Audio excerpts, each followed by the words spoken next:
I'm Wendy Turnbull, and I hope you are enjoying Frew YouTube channel. It is as big as it looks. It's amazing, and it was the world's biggest tennis racket in its day when it first went up.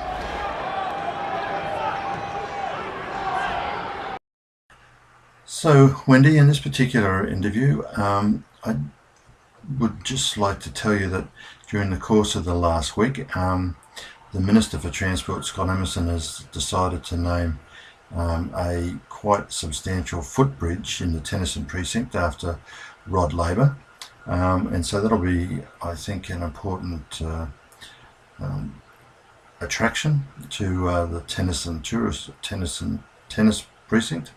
And at the old Frew Park, or the old Milton tennis site, the 9-metre Stefan Racket, and I'd just love to hear what your recollections are about the Stefan Racket and whether you think it will add to the Brisbane tennis tourist experience.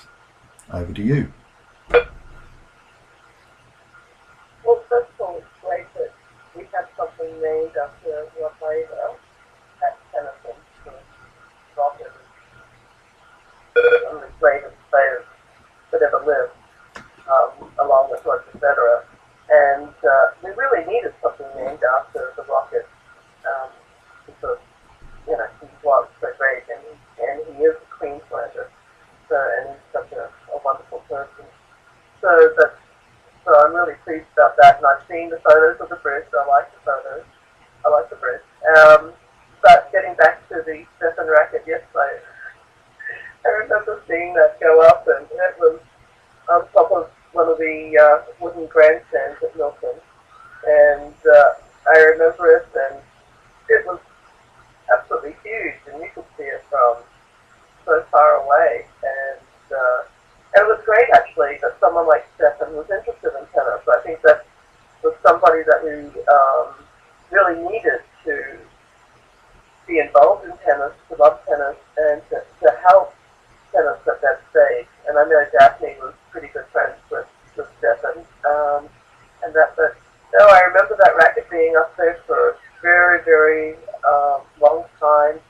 And I can't remember when it came down, or whatever. I just remember seeing it there forever, and it just became, just part of Frew Park. Yeah, no, it was an integral element of Frew Park, and it will be. I'm absolutely certain. 9 metres of it, pretty hard to miss, will be an integral part to the redeveloped Frew Park, and he's just such a great guy. And he's a character. The conversations that I've been involved with the Lord Mayor and Stephanie just makes every day a joy when you sort of come into his orbit. And I just thought, just the second part of the question, do you think tennis tourism, I mean, is that a growing phenomenon, do you think? And are we sort of placing ourselves to be able to take advantage of whatever that trend may be?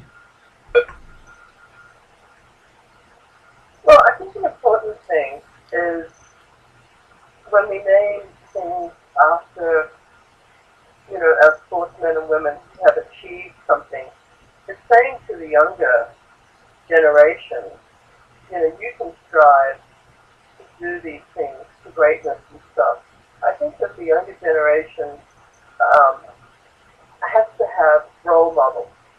And when they can see that fellow Queenslanders have achieved greatness in the world of sport, and people from the country, people from the city, it doesn't matter where you came from, we've had some fantastic champions. And so I think that's actually, for me, one of the most important things is to set a good example and be a role model for the younger people coming along and teach them that, yes, you can have dreams and achieve them. And that's the way I look at when things are named. When I see something named after Rod Labour, you go, he was so great. He was a Queenslander, like Roy Emerson and stuff. And Pat Rafter, the Pat Rafter Arena at Tennyson. And you can say, yes, I can dream and I can try to achieve that. to, I've heard that, and this was before we had the floods at Tennyson, that yes, people would go along in busloads to Tennyson to see the new tennis centre that Queensland finally had and stuff. But I think it's important to have these places for the people of Brisbane, the people of Queensland, to say, yes, they've named Rod Laver Arena in Melbourne, which is fantastic, but we need to have them here to say that, yes, Rod Laver he's an Australian icon, but he was born in Queensland and bred in Queensland. So I like to look at it as the naming of the green or the tennis court or the amphitheatre is to say to younger people, these are the generations before you, that they had dreams and they were able to achieve those dreams, and you too can dream. Yeah, no, I agree 100%, and I think you've encapsulated the thought absolutely fantastically. And with that, we'll just finish off this particular conversation.